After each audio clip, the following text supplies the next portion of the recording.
안녕하세요. 저는 작년 서울시 소재의 구청직영 어린이집에 아들 둘을 보냈던 평범한 가장입니다. 저희 아이는 당시 3돌 반, 5살에 밝고 명랑하고 정서적으로 건강한 아이였습니다. 아침에 일어나면 활짝 웃으면서 일어나는 모습이 가장 사랑스럽던 아이.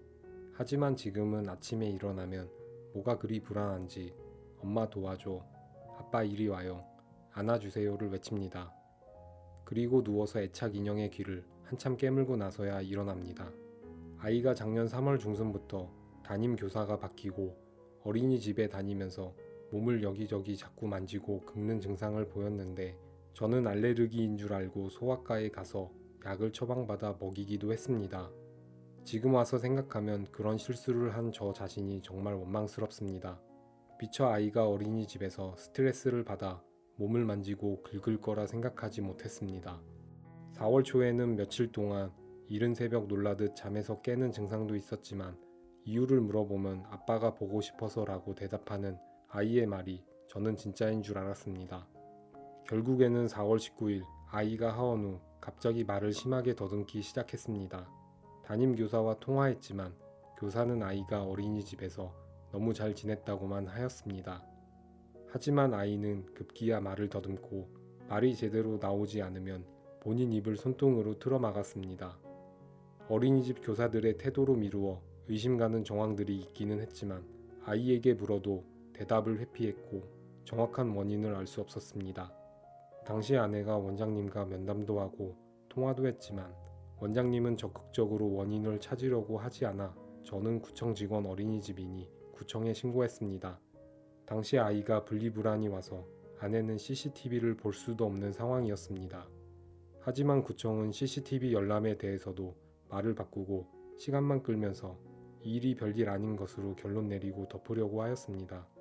문제가 될 만한 건은 단 2장면뿐이었고 이것은 학대가 아니라고 했습니다. 결국 작년 5월 말 저희가 직접 경찰에 신고를 했고 지금까지 왔습니다. 아이는 목소리와 손떨림, 숨가쁨, 대인 기피, 엄마에 대한 집착과 분리불안, 동생에 대한 폭력성, 특정 장소에 대한 공포, 몸을 끊임없이 만지고 손발을 가만두지 못하고 안절부절 못하는 등 저희가 알던 아이와는 전혀 다른 모습을 보였습니다. 그런데 작년 말 구청 아동학대 전담 공무원들도 수사관도 저희 아이 일이 학대가 아닌 것으로 무혐의 판단을 내렸습니다. 구청에서는 부적절한 훈육이 있었지만 아동학대는 아니다. 수사관은 많이 고민하고 있다고 하더니 결국 무혐의로 사건을 검찰에 송치했습니다. 원인 없는 결과가 있을까요? 부적절한 훈육과 아동학대의 차이가 무엇일까요? 잦은 부적절한 훈육으로 아이에게 씻을 수 없는 정신적 고통을 주고 언어장애와 정서불안이 생겼다면 그것이 정서학대가 아닐까요? 저희 가정은 지금까지 겪은 일들과 이 결과가 너무 참담하고 억울합니다. 제가 경찰 신고 후 8월이 되어서야 경찰서에 가서 CCTV를 직접 보았는데 별거 없다고 하던 구청의 말과는 달리 교사가 거칠게 아이 팔을 잡아당기거나 아이의 턱을 강제로 잡아 올려 매우 큰 소리로 혼냈을 것으로 추정되는 장면들을 여러 건 볼 수 있었습니다. 아이가 혼이 날 때 다른 아이들은 눈을 동그랗게 뜨고 일제히 저희 아이만 바라봅니다. 그리고 배식 시간에 줄을 섰는데 다른 아이가 저희 아이 앞으로 새치기를 하자 아이가 기분이 나쁜지 앞에 아이를 발로 툭툭 찹니다. 그런 상황에서 교사는 저희 아이만 턱을 잡고 혼을 내고 배식하는 곳 옆에 공개적으로 앉혀놓고 맨 마지막에 배식을 합니다. 그리고 장난감을 정리하지 않고 옆에 아이와 시비가 있었다는 이유로 아이의 양 어깨를 잡아 들어 올려 강제로 동생이 있는 반으로 보내서 망신을 줍니다. 놀이실에서도 미끄럼틀을 더 타고 오겠다고 하는 아이를 교사가 수차례 밀어내고 양손으로 얼굴을 잡아 혼을 냅니다. 벽면에 붙은 소화전 표지를 만졌다는 사소한 이유만으로도 아이 팔을 잡아당긴 후 턱을 강제로 잡아 올려 혼을 냅니다. CCTV상에서 교사는 유독 저희 아이에게만 거친 행동을 하고 공개적으로 자주 혼을 내고 불합리하게 훈육을 합니다. 대응할 힘이 없는 어린아이라고 이렇게 대해도 되는 걸까요? 그리고 저희 아이는 코로나로 3월 중순부터 어린이집에 보내 아침에 등원해서 다른 아이들에 비해 가방, 옷 정리 등에 아침 준비를 잘 못하는 모습을 보였습니다. 등원한 지 며칠 안 됐으니 정리가 익숙해질 때까지 교사가 도움을 주면 좋았을 텐데 다른 아이들이 먼저 정리를 마치고 오전 간식을 다 먹을 때까지 아이에게 간식도 주지 않고 그대로 방치하는 모습을 수차례 보았습니다. 하지만 수사관이 검찰에 올린 송치 결정서에는 이 건에 대해서는 언급도 없었습니다. 교사의 이런 불합리한 훈육과 방임의 결과로 아이는 CCTV상에서 친구들과도 선생님과도 함께하지 못하고 겉돌며 교실 안을 계속 서성이며 돌아다니기만 하는 모습을 많이 보였습니다. 평소 놀이에 집중해서 잘 놀던 아이가 왜 이런 모습이 된 건지, 하염없이 서성이며 교실을 돌아다니던 아이의 모습이 머릿속에서 떠나질 않습니다. 사건 초반 물어도 대답을 회피하던 아이는 시간이 지나면서 누구와 다른 친구들만 예뻐했어. 내가 선생님한테 장난감을 내려달라고 했는데 선생님이 내려주지 않으셨어. 계속 말해도 내려주지 않으셨어. 선생님은 귀가 잘 안 들리나 봐. 이런 이야기를 갑자기 불쑥 내뱉습니다. 차별, 방임, 무시가 의심되는 말입니다. 사실 아내 또한 이 일을 겪기 전 어린이집 교사들로부터 이미 무리가 형성되어 있는 타 학부모들에 비해 이유 모를 차별을 겪었다고 했습니다. 저희 둘째 아이 첫 점심 적응 시간에 다른 아이들 식사 적응 때와는 달리 식사 시간을 20분만 주고 밥을 다 먹이지 않고 밥 먹던 중간에 아이를 내려보낸 것에 대해 알림장 댓글에 내용을 쓰고 둘째 담임교사와 통화한 일이 있었습니다. 아내는 기본적으로 선생님들에게 항상 감사한 마음을 갖고 있었지만 이 부분에 대해서는 상식적으로 받아들이기 어려워 선생님께 솔직하게 말씀드리고 기분 상하지 않게 잘 이야기가 되고 둘째 담임에게 사과도 받았다고 했습니다. 하지만 둘째 담임과 통화 다음 날 갑자기 그 일과 아무 상관이 없는 첫째 담임이 아내를 대하는 태도가 차갑게 돌변했고 그 주에 저희 아이만 알림장을 누락시키고 여벌옷을 챙겨 보냈는데도 다시 돌려보내는 등의 알 수 없는 행동을 하였습니다. 그러고 나서 20일 정도 후에 아이에게 갑자기 말 더듬이 온 것입니다.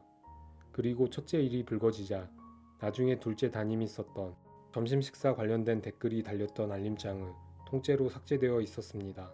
그리고 첫째 담임 교사는 제 아이가 퇴소하자 아이를 걱정하기는커녕 표정이 한결 밝아지는 걸 느꼈습니다. 원장은 저희 아내와 통화 시 교사 조직 문화의 문제점을 누구보다 잘 알고 계셨고 본인도 직접 겪었다고 고백한 바 있습니다. 그리고 첫째 담임 교사가 특정 학부모와 아이에게 차별을 두어 대한 부분에 대해서도 정확하게 보고 계세요라며 인정을 했습니다.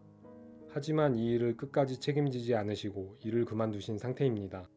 CCTV에 정황이 있고 무엇보다 현장을 제일 잘 알고 계시는 원장님이 인정하였고 아이는 큰 정서적 피해를 입었으니 저는 당연히 혐의로 인정이 될 거라 생각했습니다. 하지만 구청과 경찰은 주로 가해 교사의 이야기를 듣고 피해자인 저희가 한 이야기 그리고 무엇보다 피해를 입은 아이의 상태나 아이의 입장은 제대로 헤아리지 않았습니다. 한 사람을 처벌하는 일이에요. 무혐의 판단을 내린 이유에 대해 아내가 묻자 수사관이 한 이야기입니다. 물론 억울한 가해자가 생겨서도 안 되겠지만 억울한 피해자가 생겨도 안 될 일인데 누구를 위한 수사를 하는 건지 원통한 마음입니다. 제 아이는 이번 일을 겪고 소아정신과에서 외상 후 스트레스 장애 진단을 받았습니다. 사건 발생 당시 녹음한 아이 말더듬 음성 파일을 소아정신과 의사에게 들려주자 듣자마자 고소하시죠 라는 말을 들을 정도였습니다.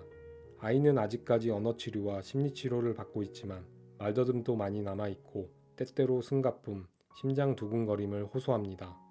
작년 10월에 소아정신과 의사선생님의 빠른 일상으로의 복귀가 좋다는 권유로 동네에서 평이 좋은 유치원에 상담을 하고 적응시켜 보았지만 아이가 심장이 두근거려서 못 가겠다고 힘들어하여 결국 다닐 수도 없었습니다.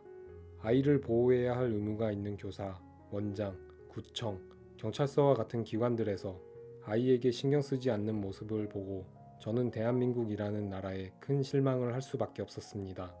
직접 겪어보니 우리나라는 전문가라고 불리는 사람들조차 아동학대, 특히 정서학대에 대한 인식이 너무 부족한 상황입니다. 오죽하면 차라리 제 아이가 한 대 맞고 오는 게 나았겠다는 생각까지 했겠습니까? 신체학대 못지않게 정서학대가 얼마나 치명적인지 저는 이번 사건을 계기로 체감하였고 치료 또한 정말 오래 걸린다는 걸 알게 되었습니다. 해당 교사는 아직 어린이집에서 일하고 있으며 당시 저희에게 사과는커녕 저는 똑같이 대했는데 아이가 그렇게 받아들였나 봐요 하고 사실을 부인했습니다. 아이 상태의 위중함을 알고도 사실 확인을 적극적으로 하지 못한 원장, 신고 의무자임에도 불구하고 이를 덮으려고 했던 구청의 신고 의무 위반과 소극 행정에 대한 책임을 묻고 싶습니다. 그리고 해당 기관은 이에 대한 책임을 통감해야 할 것입니다. 정서학대이니만큼 목소리 녹음이 되지 않아 더 억울한 면이 많습니다. 저희 아이와 가정의 억울함이 풀릴 수 있도록 검찰에서 면밀하게 사건 검토를 할 수 있게 도와주세요. 그리고 이런 일이 생겨서도 안 되겠지만 생기더라도 신속하게 대응하는 국가행정, 사법, 의료 시스템이 하루빨리 갖춰지기를 강력히 촉구합니다.